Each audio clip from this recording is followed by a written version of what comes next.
පොඩි වීඩියෝක් ගන්න හිතුවා මේ Starlink router එකේ coverage එක පොඩ්ඩක් අඩුයි. ඒක නිසා පොඩි වැඩක් කරගත්තා මම. ඒකට ඕනේ මෙන්න මේ ගැජට් විතරයි. එකක් මම මේ කලින් පාවිච්චි කරපු dialog router එක.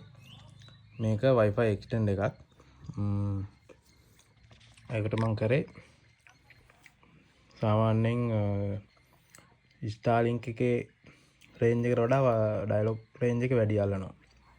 ඒක නිසා මම කරේ Starlink එකේ මේ පිටිපස්සේ output cable එක මෙතන ගහගෙන ඒක ගහ ගන්නවා dialog router එකේ input එකට. ඊට පස්සේ මම කරේ මේක ගහගත්තා සාමාන්‍ය මීටර් 10ක් විතර එහායින් තියෙන අපේ අත්තම්මලා ගෙදර.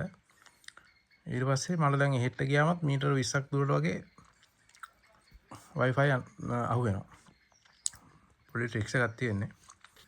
ඔයලා කරලා බලන්න. හැබැයි තව රේන්ජ් එක වැඩි කරන්න පුළුවන් extend එක හොඳ බලලා extend එකක් ගත්තොත් එහෙනම් හොඳට පුළුවන් කරලා ගන්න. මොකද මේවා එක එක වර්ග තියෙනවානේ. මේක සාර්ථක වැඩක් කරලා බලන්න. අඩු වේදමින් කරගන්න පුළුවන් සාර්ථක වැඩක්. නැත්නම් Starlink ලාගේ mesh router ගත්තත් එහෙම පුළුවන්.